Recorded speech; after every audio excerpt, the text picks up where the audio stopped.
Quand on veut envoyer ses soldats se faire plomber le popotin à l'autre bout du monde, vaut mieux avoir de bonnes raisons. Enfin, surtout un bon plan de com. Propagande hier, communication politique aujourd'hui, quand l'État veut vous faire passer la pilule, il trouve souvent les moyens d'y parvenir. Aujourd'hui dans Cassius Bolos, on vous explique en 5 minutes comment le consentement à la violence, ça se fabrique.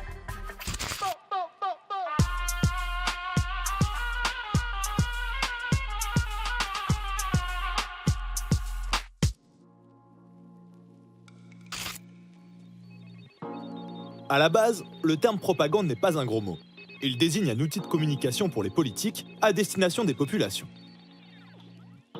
À l'origine du terme, il y a la Congregatio des Propaganda Fide, une congrégation créée par le pape en 1622 qui, comme son nom l'indique, devait propager la foi dans les régions non christianisées. On retrouve ensuite l'idée de propagande à la fin du XVIIIe siècle, notamment avec les révolutionnaires ou Napoléon qui, pour asseoir sa légende, diffuse son bulletin de la Grande Armée dans les territoires conquis. Mais le terme prend tout son sens au XXe siècle avec l'apparition de plusieurs facteurs. D'abord le suffrage universel, qui induit la nécessité de convaincre.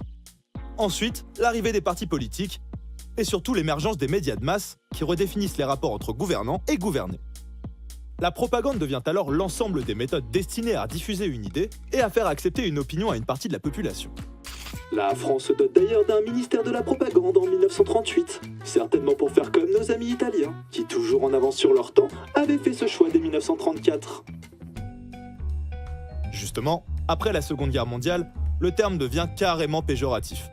Mais la pratique ne disparaît pas pour autant et évolue dans le cadre libéral des démocraties occidentales. En France par exemple, le ministère de la propagande devient le ministère de l'information, et la propagande devient communication politique, un concept socialement accepté, mais dont les mécanismes et les objectifs restent similaires. Et comment vous appelez un pays qui a comme président un militaire avec les pleins pouvoirs, une police secrète, une seule chaîne de télévision et dont toute l'information est contrôlée par l'État? J'appelle ça la France, mademoiselle. Pourtant, avec les médias de masse, tout n'est pas si facile. Si on prend l'exemple de la guerre du Vietnam, on voit que dans un premier temps, l'administration américaine cherchait à contrôler l'information. Mais rapidement, elle est débordée par la profusion des images ramenées par les reporters de guerre.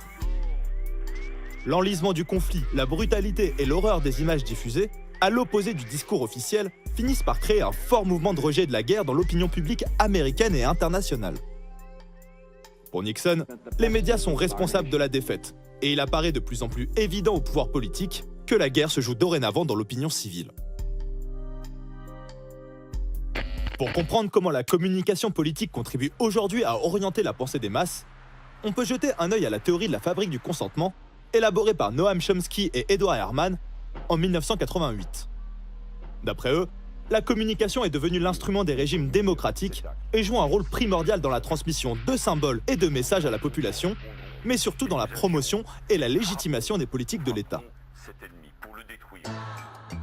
Pour Chomsky, ou d'autres comme Serge Alimi, élites médiatiques, économiques et politiques ont beau être indépendantes, elles font partie de la même classe. Elles ont un intérêt commun à la perpétuation d'un système qui valorise et renforce leur pouvoir et leur place dans la société. Du fait de la concentration progressive des médias entre les mains du pouvoir économique, lorsque ceux-ci traitent l'information, ils la choisissent, la commentent et lui apportent un filtre. Ainsi, les messages politiques et l'information se mélangent régulièrement, d'autant que les politiques ont rapidement su adapter leur discours aux spécificités des médias de masse pour en tirer profit. Aujourd'hui, à l'ère de la communication politique, l'État emploie de nombreux mécanismes proches de la propagande de guerre pour justifier par tous les moyens des interventions qui n'ont en réalité pas l'assentiment de la population.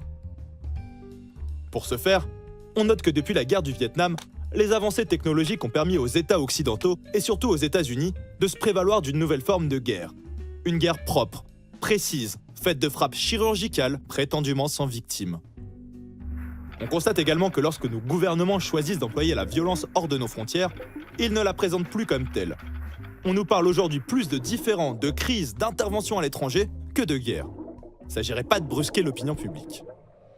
Enfin, pour construire le consentement et justifier la violence de l'État, la figure de l'ennemi est toujours primordiale. Mais désigner l'ennemi ne suffit pas à en faire accepter la destruction. Pour ça, il faut le rendre menaçant. Voici comment procéder. Tout d'abord, dites que vous ne voulez pas la guerre, que l'ennemi en est le seul responsable. Élaborez toute une rhétorique cosmique autour du bien et du mal. L'ennemi est le diable, le mal incarné. Il se livre à de la barbarie, utilise des armes non autorisées. Alors que nous défendons des intérêts nobles et universels. Nous menons une guerre propre et nos bavures sont involontaires.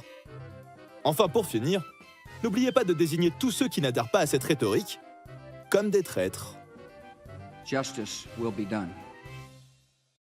À la guerre, il est très important de reconnaître l'ennemi, car sans ennemi, la guerre est ridicule. Bref, en matière de politique étrangère, les citoyens n'ont pas souvent leur mot à dire. Et en général, on leur demande surtout d'acquiescer bêtement. Alors quand on se rend compte qu'on nous raconte des bobards pour aller bombarder l'Irak ou la Libye, forcément ça pose quelques problèmes. Surtout quand autant d'arguments métaphysiques comme le bien et le mal sont invoqués. Aujourd'hui, à l'heure des fake news, on semble basculer dans un nouveau rapport à la vérité. L'heure est à la post-vérité, toujours plus soucieuse de plaire à l'opinion et qui ne cesse de jouer sur les ressorts émotionnels pour brouiller toujours un peu plus le réel. Et après tout, si Trump peut bien nous dire qu'il y avait plus de monde lors de son investiture qu'à celle de Barack, pourquoi ne finirait-on pas par nous dire que l'ignorance c'est la force, que la liberté c'est l'esclavage et que la guerre c'est la paix ?